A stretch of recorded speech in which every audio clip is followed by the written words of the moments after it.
was. No, Chicago plays Detroit for the first game, then Las Vegas, Dallas, and then Buffalo, New Orleans. Ugh. But does Detroit get their first win? I hope. I might bet Detroit money line. You probably should. I'm wearing a Chicago Bears shirt. And AB is not even here. Money's money, man. Listen, I tell you what.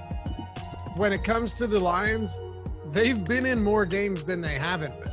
It's crazy. I don't really feel bad for teams. We talked about this last week, I think, but I kind of actually feel bad for the Lions. Me too. And I'm all about their head coach too. And they got a tie. Yeah, he's like a walking meme. He is, and I love it. I don't care if he's a savage. He's just great. Drinking like 100 ounces of coffee a day. I feel like he's out there like mixing it up with the players in practice. He's got it. I'm telling you though, there's something very Neanderthalish about him, and I love it. I like that he's very like candid and upfront in pressers and interviews too. Yeah. Like he's always shooting straight with you. Dan Campbell, baby. I'm telling you, I can't wait to see what he does when they get there first. Wait, he's gonna bite a bat's head off in the locker room or something. A lot of his comments get taken out of context. Like, do you remember the Jared Goff comments? Yeah. Where he's like, he needs to play better. Did you watch that full interview? No. He was essentially like saying a laundry list of everybody that needs to play better, including himself, like that he needs to coach better. And they clipped Goff? Yes. Of course. Which is, like a classic media thing. And then everyone runs away with it. Yeah, media, man. They're all scumbags. But yeah, he basically threw everyone under the bus, including himself, and then they just clipped it, which I hate. Yeah, let's go, man.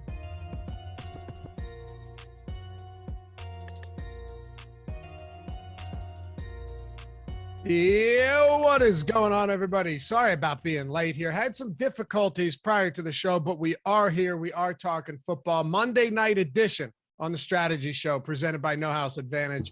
Dave Lochran, once again, I think I said that already, at Laffy_D on the Twitter. Hit your boy up. And while you're there, say hello to Matt Gajeski with me once again at Matt_Gajeski, GAJEWSKI on the Twitters. What's happening, brother? Another week almost in the books. Yeah, man, really excited for another Showdown slate. I think Showdown might be my favorite DFS form right now. It really might be. I like digging into the weeds, getting into all this.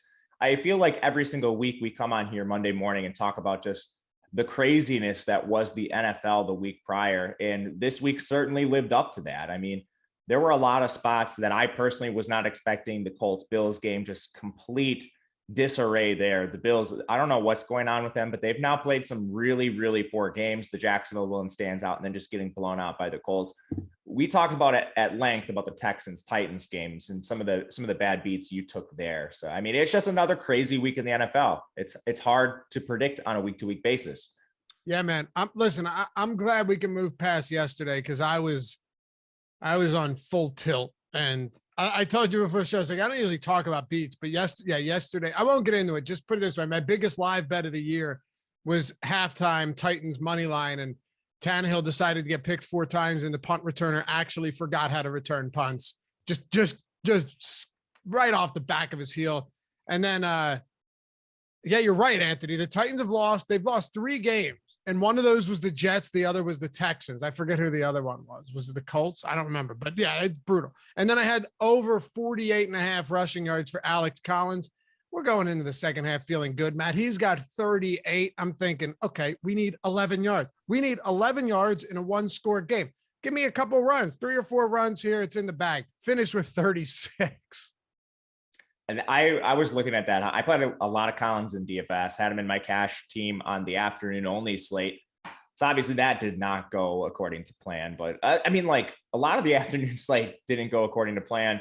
You look at the game that had the best total on the day too, Dallas, Kansas City. That one turned into a just absolute disaster. And we've seen this with Kansas City a lot of late. I mean, some of that coming down to turnovers. Both teams actually moved the ball fairly well, but Kansas City turnovers definitely hurt them.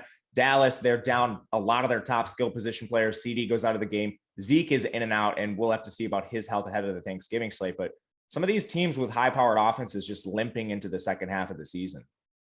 This Thanksgiving slate is going to be a beautiful disaster. and I can't wait. I'm kind of excited. I won't Me lie to too. you. I mean, look, you're probably going to be without. You're going to be without Amari. You're probably going to be without CeeDee Lamb. Allen Robinson probably won't play. Not to say that means a whole lot, but Justin Fields could be out, which sucks, Matt, because I would love for Allen Robinson to have Andy Dalton. I'm not even kidding. Like, just give me one slate with Andy Dalton throwing the Robinson so I can either, prove or disprove my theory here on his production. And then what else do you have? You have Vegas, right? They've looked awful. Yeah, they played Dallas. So that game actually is the highest total, and it's not really that close. Like, I think the Chicago-Detroit game is going to be one people just hard fade. It is a 41.5 total. Then in the afternoon slot, Las Vegas, Dallas is over 50. And then at night, you have Buffalo, New Orleans with a 46.5. And I think, there's potential in that game. I think most of that just comes down to New Orleans playing slow and not having a quarterback at this point. You and I are going to be talking about it on Wednesday, man. Can't wait. But what a shit slate that is.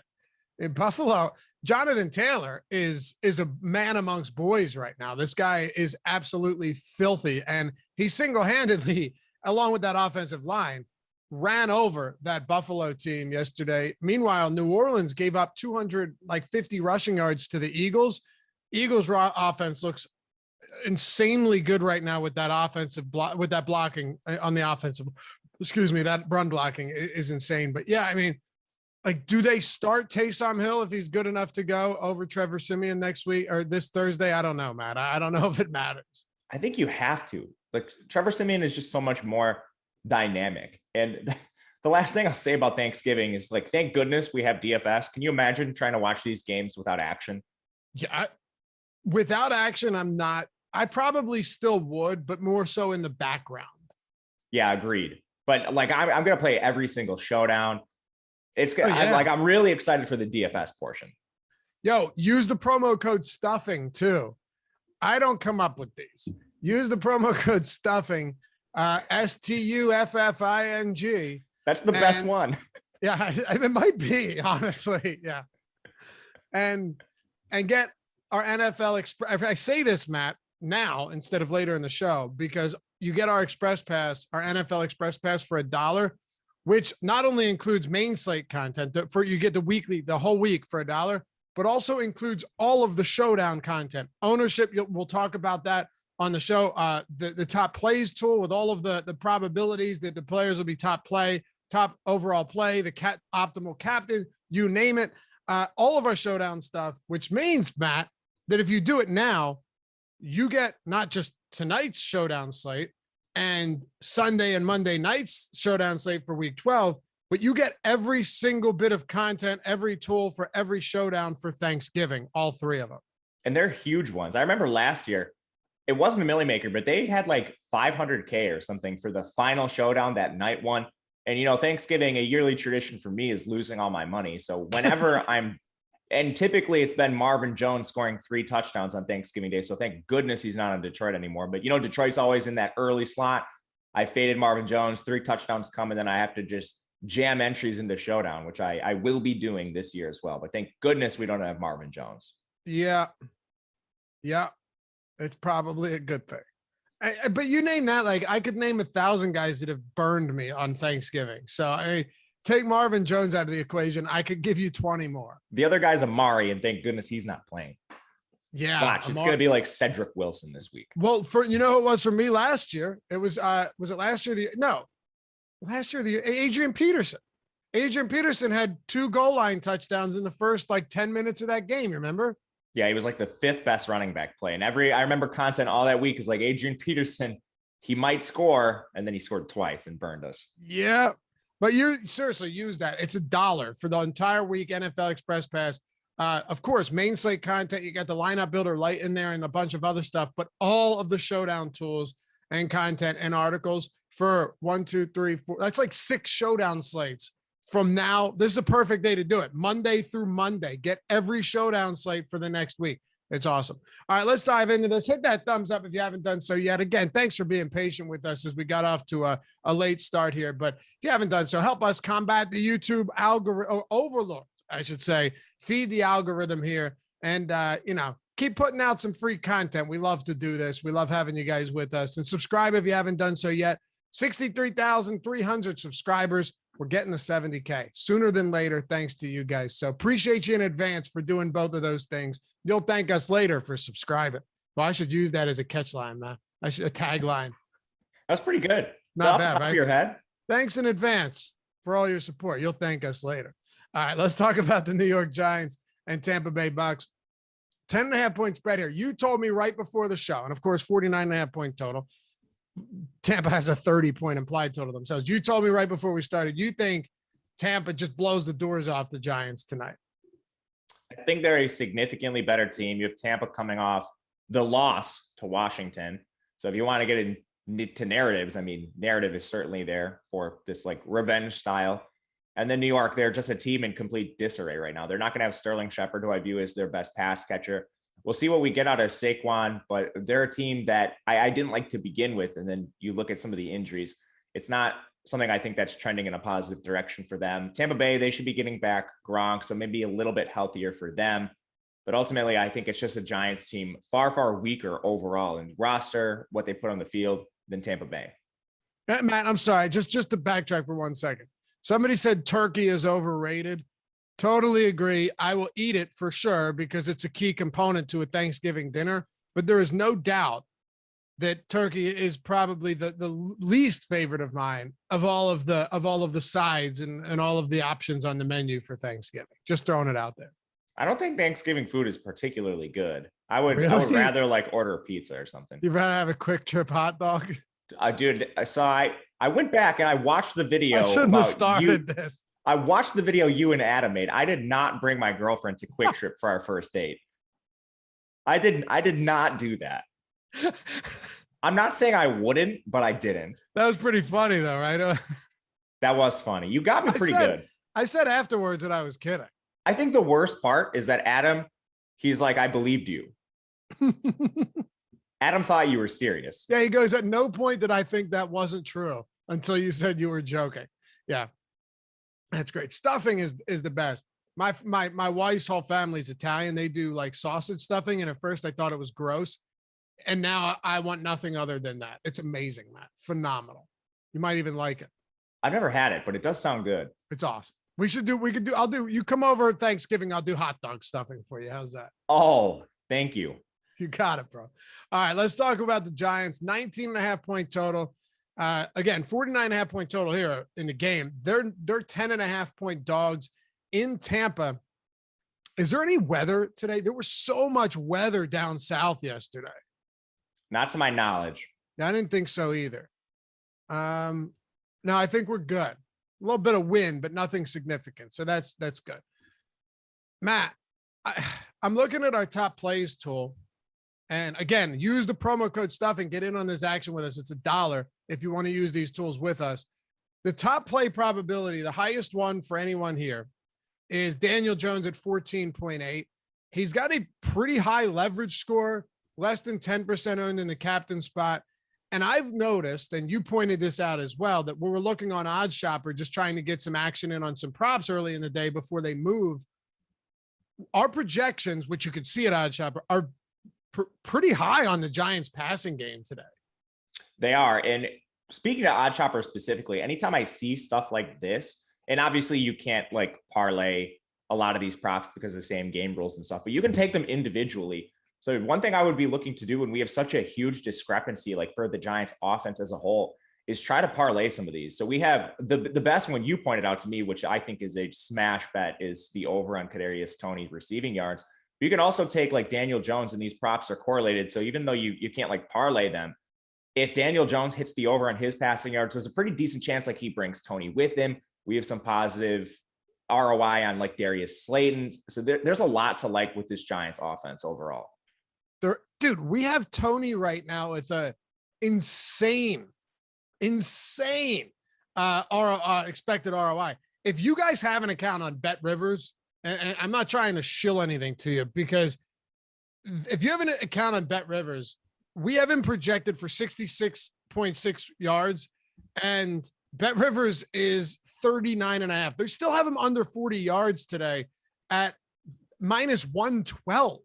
Like, DraftKings isn't bad. It's at 42.5. FanDuel's better at 41.5, but 39.5 at -112. We haven't projected it 66.6 yards today, 77% expected win rate. I already hit it. And I think this is one of those spots where this is what I wanted to start with, Matt.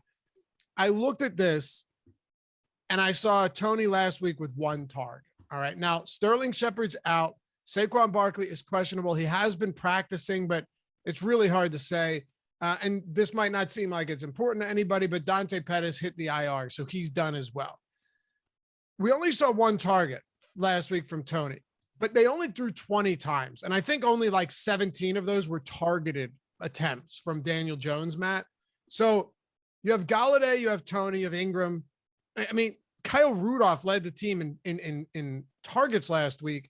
So what is it about this team right now that you look at it, at least for me, I will say this, they're going to struggle to run. I know last week Washington was smart and they just continued to run the football, right? They continued to run the football against Tampa, despite very little success in terms of efficiency, but Gibson punched it in twice. They got the win.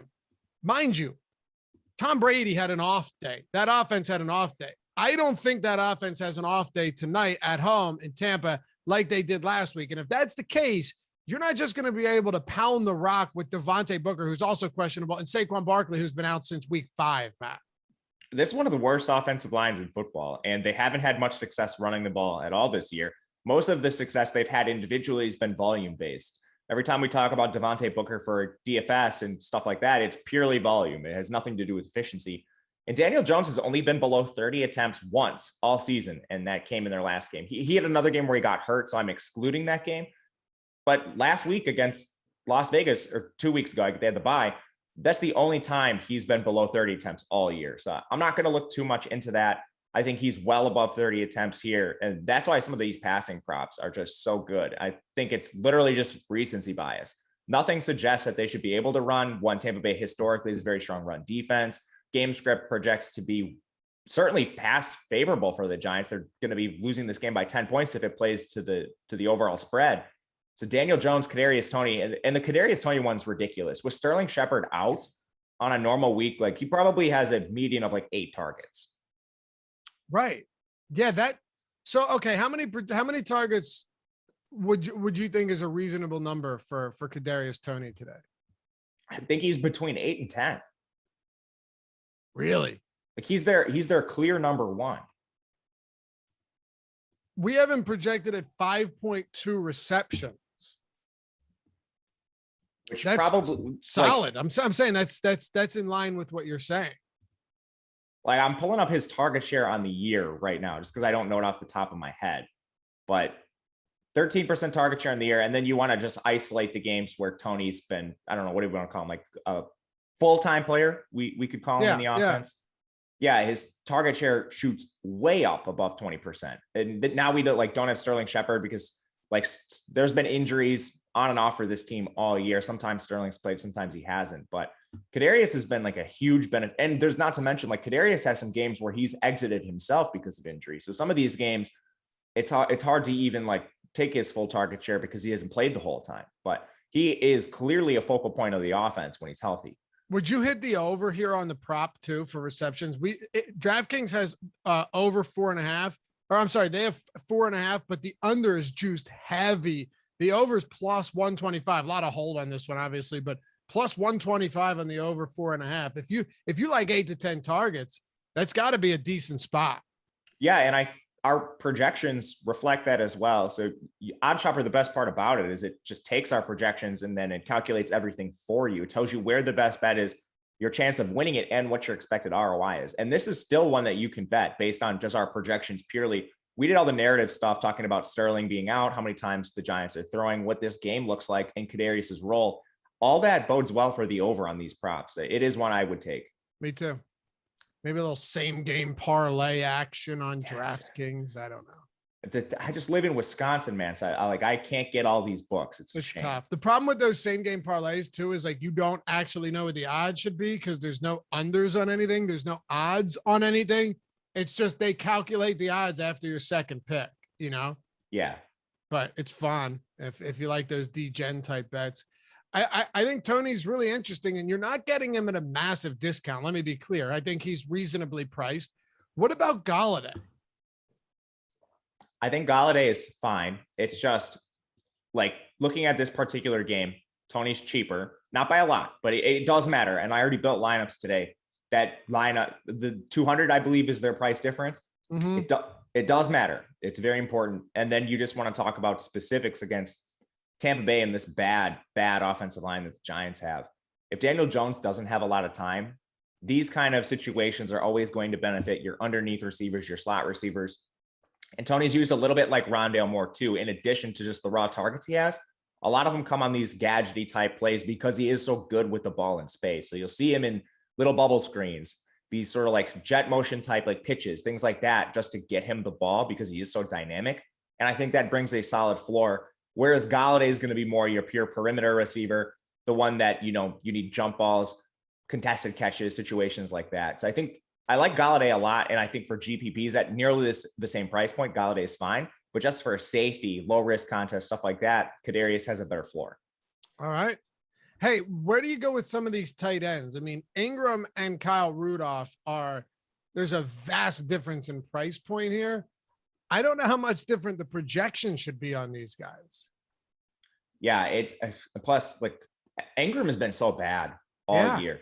He's been one of the worst tight ends in football. I know they use him basically like a wide receiver, but ultimately, like we talk about this all the time, especially for Showdown, when these guys are on the field, you need to consider them. It's with the Giants in particular. The part of the issue is they've had so many injuries. So my question for the Giants specifically is how much of the Ingram usage has just been because like Galladay's missed games, Shepard's missed games, Slayton's missed games, Toney's missed games.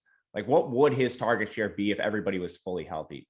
So with like, even in their most recent game, Kyle Rudolph is splitting time like nearly 50-50 with him. Kyle Rudolph's actually had more work in the pass game of late. Ingram, they'll use a lot as a slot, but with him getting heavier, I just have more concerns about the role moving forward. So Toney's your favorite pass catching option from the Giants. How would you order them in terms of priority outs or behind him? Should we factor in price? Sure. Yeah. And we'll build a lineup before we close the show out. I haven't built any yet, so I'm curious to see where you're going with this $200 mattering. I'm assuming you've got a couple spots where you've needed just a couple $100 or even $100 to get you where you need to go. Right. So for price, looking at the top, like Galladay, Toney, and Ingram are essentially the same price. There's 200 difference between them all. You have $7K for Galladay, 6.8 for Toney, 6.6 for Ingram. And I think Toney is the best floor there. So he's number one. And you can't play multiple of them unless you just completely flip the build and you ignore like Jones and Brady and some of the studs for Tampa. But number two for me is Darius Slayton. Without Sterling Shepard, you should see Slayton playing a large role. I think their three wide receiver sets are going to be Slayton, Galladay, and Kadarius Toney. So Slayton at his price point, which is 3,200, the target share is not going to be consistent on a week-to-week basis. And I think at best, he's the pass catcher number 3 in the offense, depending on how you want to rank Ingram.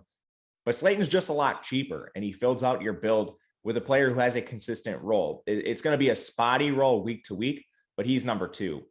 Number 3 is probably Rudolph for price as well. He's even cheaper than Slayton. The worry with Rudolph is that he's just, sorry, I just dropped my mouse, that Rudolph is like mostly a blocker when he's out there. He's going to play like 50% of the snaps, and he will split time with Ingram. So all things considered, I would go number 1, Toney, number 2, Slayton, number 3, Rudolph, and then flip a coin between Ingram and Galladay, probably a Galladay 4, Ingram 5. I like it. I would go Rudolph second. And here's why. Purely based on price, purely based on the fact that every single week in a Showdown slate, a tight end scores. No, that's not actually, that's not Facts actually of life. why. Facts of life. Yeah, but it does. I mean, death, Matt, taxes, and tight end scoring on Showdown slates, right? But in all seriousness, Kyle Rudolph over the last 4 weeks leads the team in goal line targets, leads the team in red zone targets, and the guy right behind him, Sterling Shepard, who's not playing. So yes, Evan Ingram's got a pair of goal line targets, only 2 red zone targets over the last 4 weeks. Last 4 weeks, I should say last 3 games actually, because they had a bye. But yeah, Kyle Rudolph is somebody that Daniel Jones will look to in the red zone. And when it all boils down to it, Matt, if I get 2 for 35 and a touchdown from Rudolph, or 2 for 25 and a touchdown from Rudolph, even at that price point, a guy that has a 36% red zone target share over the last 3 weeks, I'm willing to take some shots. I think that's very, very cheap. And I guess I'll put it to you this way. Unless ownership unless there's a huge disparity here, there is no reason he should be a third the price of Evan Ingram. And ownership actually works in your favor because we have him like way, way, way down the ownership ranks here. And right now he's coming in around 5%. Ingram's not drawing a lot of like ownership himself. I think that's mainly because of price, but Ingram's still at 17% compared to around 5 for Kyle Rudolph. So I think you are right. Not only is it savings you're getting in price, but the ownership leverage you gain as well. And I think a lot of people in that range are just going to try to play Darius Slayton. He's not that much more expensive. So I think if you're just looking for 1-for-1 pivots, and this isn't always the case, you need to consider your lineup as a whole. But one, if you're playing a large field tournament, people aren't going to be on Rudolph as much. And then if you use him as a 1-for-1 pivot with Slayton, you're probably leaving a decent amount of salary on the table, which we know, generally speaking, that can give you leverage as well, because people, casuals especially, just try to max out that salary no matter what. Kyle Rudolph, anytime scorer plus 800, Matt. That seems a bit ridiculous. Kind of does though, right?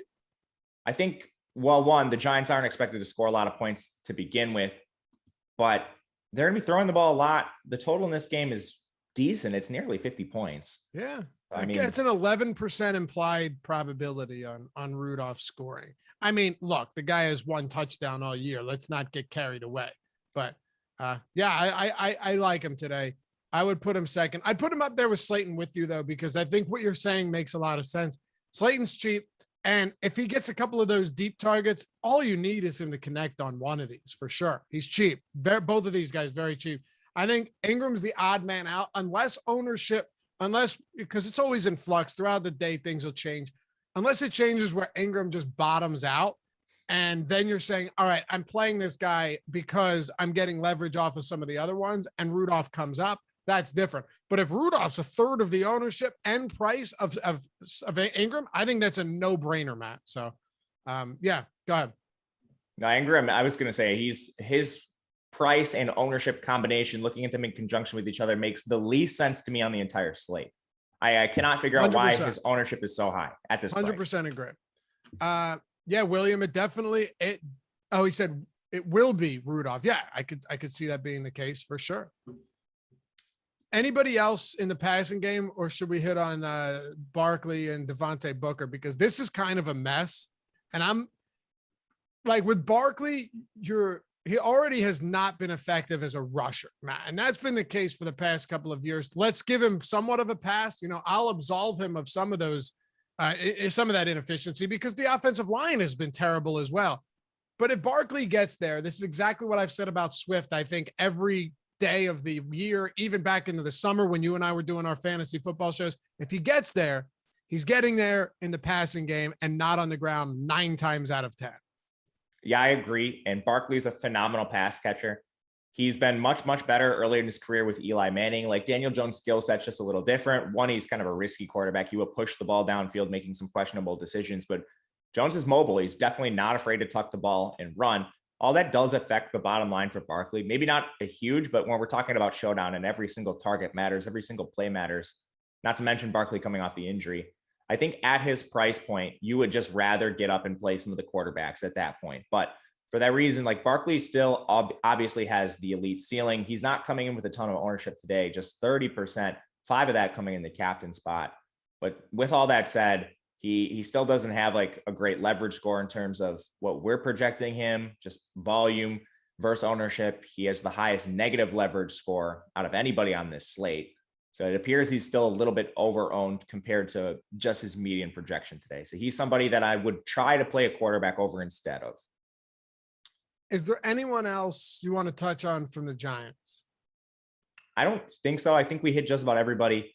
I think maybe you could talk about some backup running backs if you don't think Barkley's going to play a full work or handle a full workload, but I do think he is.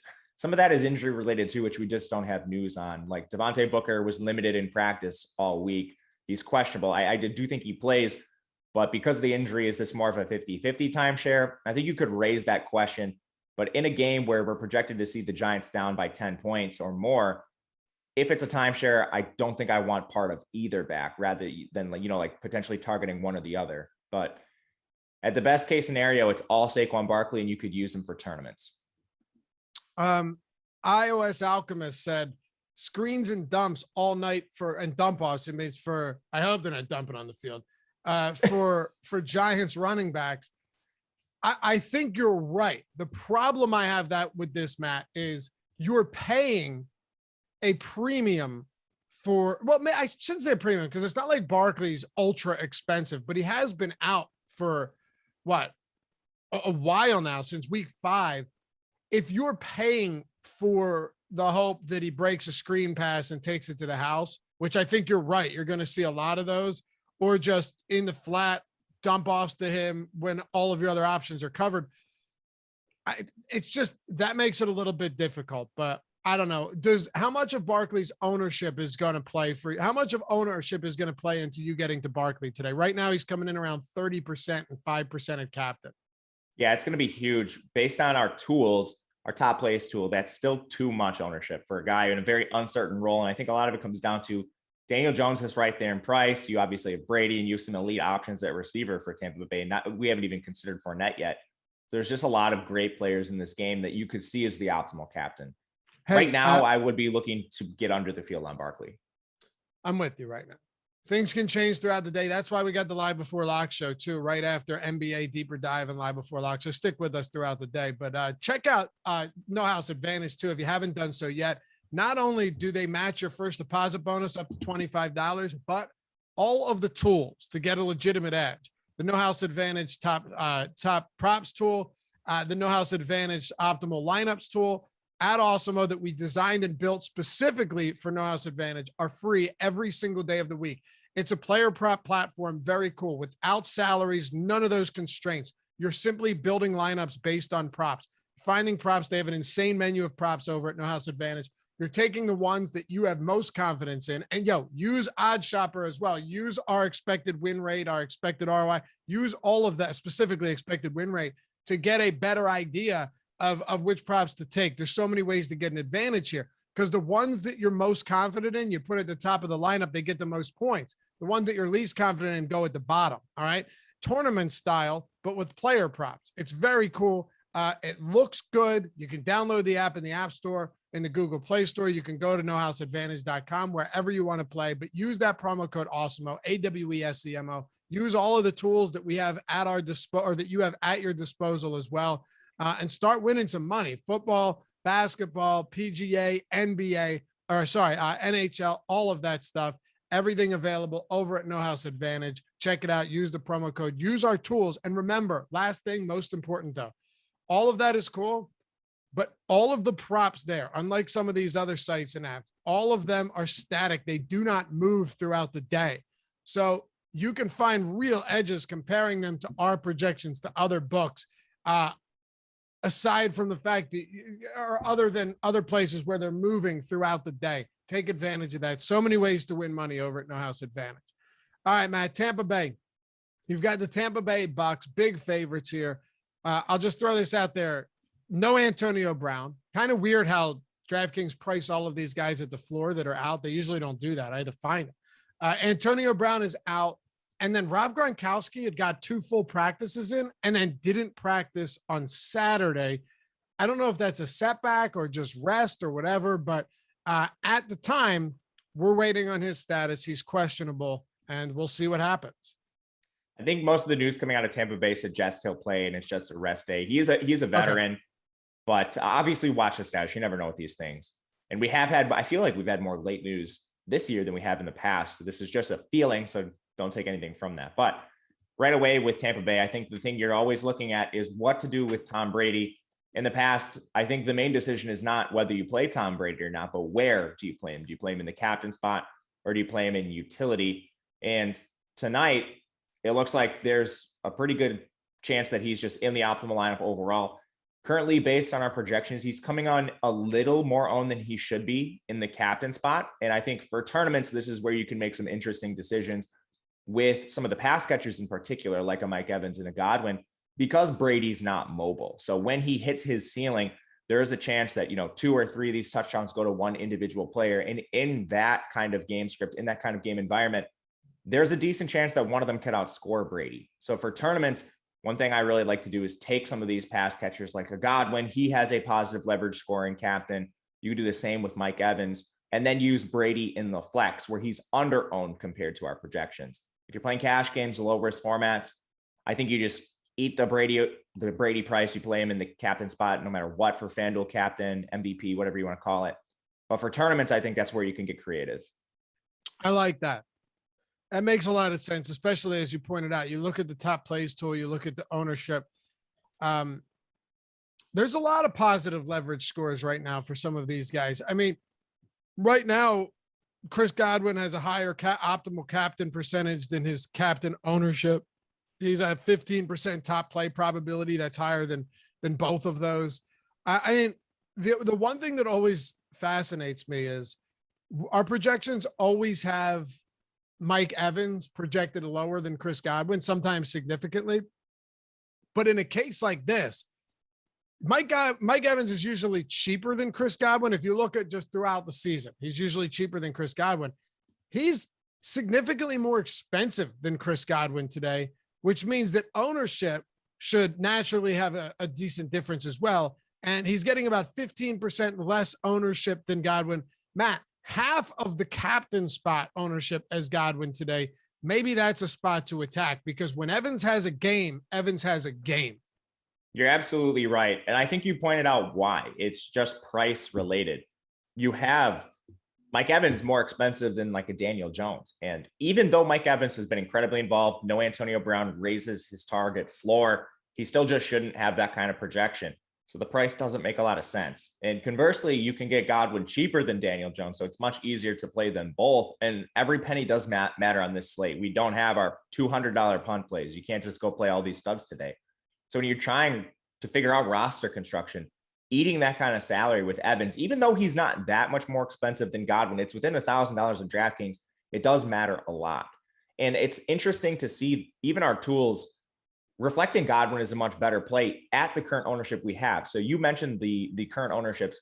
Godwin is coming in more owned than Mike Evans. But with all that said, Godwin still has a positive leverage score and Mike Evans still has a negative leverage score. And I think that comes down to just what fits in the roster around those players. With Mike Evans being so expensive and every penny mattering, he just doesn't build the same kind of rosters that Godwin does today. That's a good point. No doubt. But man, Mike, the thing about Mike Evans, it's always so appealing to me is that ceiling. It's not to say Godwin doesn't have it, but Mike Evans is like the king of getting blanked and then coming back the next game and having multiple touchdowns, right? He's got 3 multiple touchdown games this season. He has a 3 touchdown game against Chicago, the 2 touchdown game against Miami. Mike Evans, in terms of red zone opportunities, is almost second to none, Matt. So like on a showdown slate, if you were to say who's most likely, and maybe I'm wrong here, to have a multiple touchdown game, and I'm just saying this like this is just anecdotal, but it feels this way. It sure feels like Mike Evans would be that guy. But Chris Godwin has more red zone targets than Evans this year, less goal line targets, but Evans, I guess, has just been absurdly efficient with those red zone targets. Yeah, I would say it's Mike Evans. And for the reasons you just mentioned, and then I wouldn't even lump like a Fournette in that category because they just throw the ball so much. And they throw the ball so much when they're in the red zone. So I think Mike Evans probably is the most likely player for these multi-touchdown games. We just laid out the case for playing Godwin like in a vacuum over Mike Evans. But ultimately, what it comes down to, this is the best offense in football. They're averaging the most points per game. They're over 30 per game. They're over 10-point favorites here with a massive implied team total. If it plays to what bookmakers are projecting, this Tampa Bay team is going to put up a lot of points. And there's a really real chance that it is Evans and not Godwin. So in tournaments, I'll be playing them both. Based on our projections right now, I will have more Godwin, but I'm not ignoring Evans at all. The ceiling is clear. And that's part of what we like about this offense so much for DFS. We don't always know where it's going to go, and you can create some of these leverage spots. So I agree with you. I like Evans. There's some days where Brady targets 10 players, Matt, and that's tough. So I have to ask you, are there any other, like if Gronk plays, can we look to him with Antonio Brown out? Should we be saying, all right, you know what? Maybe Tyler Johnson makes some sense. Tyler Johnson, though, is not particularly cheap. DraftKings has priced Tyler Johnson, preemptively priced him. Well, actually, we knew Antonio Brown was out, but priced him for Antonio Brown being out. OJ Howard is super cheap on Yahoo. He's minimum salary. You don't have to play minimum salary guys there quite often, though, because of the way the salary structure is. Same with FanDuel.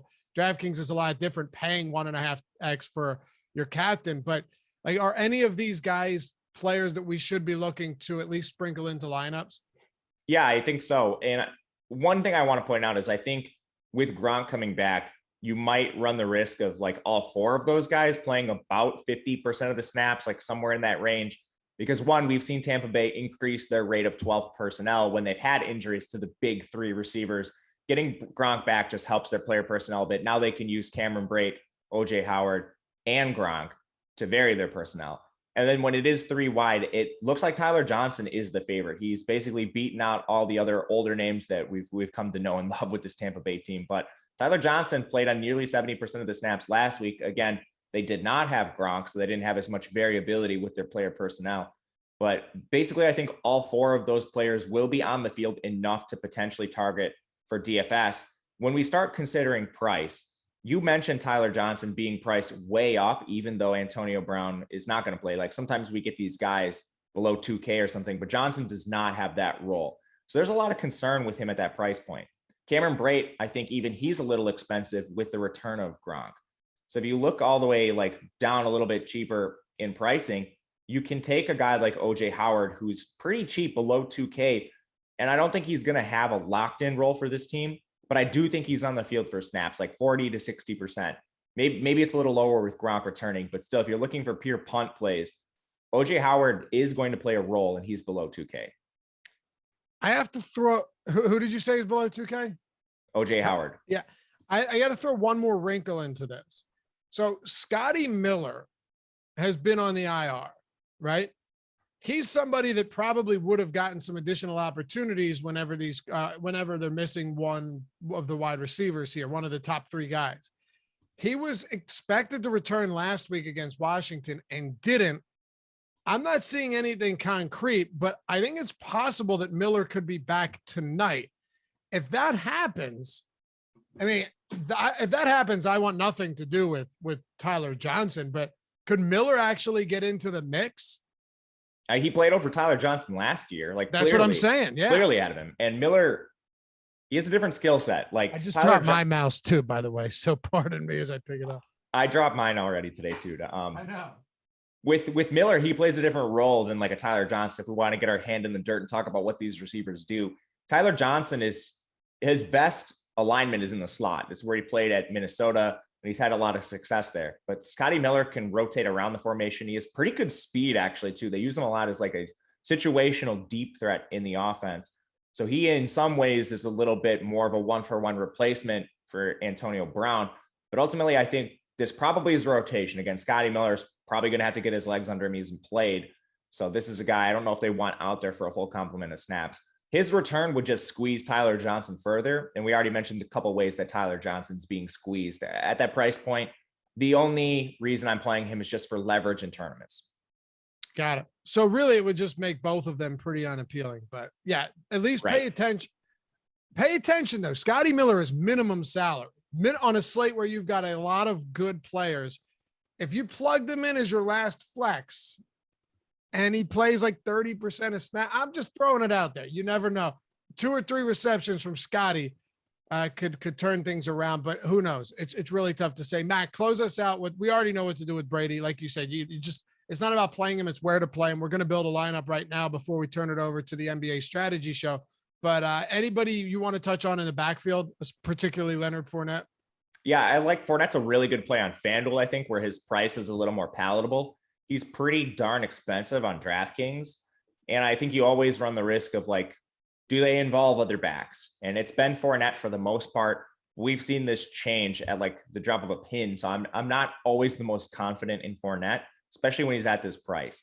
Not to mention their high rate of throwing the ball near the red zone. There's been multiple games this year where I've seen them go down to the goal line and think, all right, Fournette's going to get his multi-touchdown game. And you just see Brady elevating those touchdown stats he has throughout his career. I mean, it's just ridiculous how many touchdowns he's thrown. But Fournette always has upside for that reason. They're going to score a lot of points. The Giants definitely don't have a good run defense.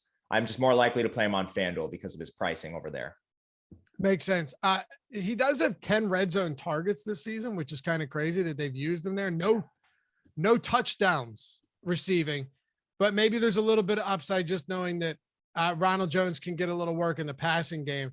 I'm with you though. I'm sorry, Leonard Fournette, not Ronald Jones. He is expensive. Are you getting to any Ronald Jones, or is this just a spot at this point you want to avoid? I'll get to some of him in tournaments, but honestly, not a ton. All right. Last question, Matt. Kickers and defense before we make this lineup. Far more likely to play Tampa Bay with the propensity for turnovers we've seen from Daniel Jones at points in time. But ultimately, this is a higher scoring game, 49.5 point total, 50 in some spots. So with that kind of scoring, it's just more likely that the skill position players outscore the kickers and the defense, unless you get some crazy special teams variance or a pick six or something like that. So more likely on the Tampa Bay side with both the defense and the kicker, but obviously never trying to force these things, just getting them when I do. And on high scoring environments, it just typically is a little bit less. All right. Ready to build a lineup, man? Let's do it. Let's do it. Hit that thumbs up if you haven't done so yet. We got 361 people watching on a Monday morning for a Giants Tampa game. We're happy that you guys have joined us, having your coffee, whatever it is. West Coast, super early, East Coast, mid-morning, doesn't matter. Subscribe too if you haven't done so yet. And if you want to join, hit that join down below. Get the custom emojis, the badges that get cooler over time. Get a free super chat every month. What else? Oh, yeah. Priority questions whenever you have them. Comments will always hit you up and shout you out. And you get to join the family here at Awesemo. Join the team. All right. So, Matt, you said you built some lineups already. What are we doing as far as captain goes on DraftKings large field tournament? Large field tournament. All right. So I want to throw something at you. Hey, I man. looked at our captain optimals. Do you know? Okay, so you can probably guess the top three, but who do you think outside of Godwin, Brady, or Daniel Jones is the next highest optimal captain in terms of our projections? Got to be Toney. I think we build one with Toney. Is it Toney? It is, right? It is Toney. It is Toney. Let's do it. Hell yeah. Let's do it. All right. I'm all about it. Let's go with the Kadarius Toney captain. Why not? Let's have some He's fun. our fourth highest projected optimal captain. He is the fourth highest chance of being the optimal captain. Yeah. He's got like a 9% or 10% leverage score, I think. Yeah, he's got a That's great a leverage score. Yeah. All right. Toney. I dig it. I'm going to go Daniel Jones then. It only makes sense. If we're playing Toney at captain, I want to get Daniel Jones in there. And then we'll probably at some point have another New York Giants pass catcher, but we still have 4 spots to go and 7,500 remaining per player. So we have a lot of salary because we used Toney in the captain. We created some leverage there. I think we can just take the layup with Brady. We mentioned all the reasons you want to play him in your lineup. The decision is not whether to play him or not. It's where to play him. So we'll just slot him in flex. Okay. I like it. And captain ownership on Toney is not that high. It's not that low, but still it's pretty nice. So we're not looking that bad here. I think we can still play whoever we want. I want to go Mike Evans here. I know it's a negative leverage score, but I want to see what happens if we go Evans, Matt, because I think you're going to see a lot of Godwin in these lineups. Let's go Evans and see what happens. Completely fine with it. I think from there you have some really interesting decisions to make, but I could see the reason I don't like Slayton a ton for this particular lineup is because you probably end up with a kicker or a defense. So I kind of like going down and playing either Rudolph or an OJ Howard. Let's play Rudolph and see what we can get. All right, let's try it. Oh, are we in the dead zone? Well, there's Gronk. Oh, that's interesting. I mean, if Gronk's active and he's fine and he's good to go, just the fact that he is such an insane red zone threat.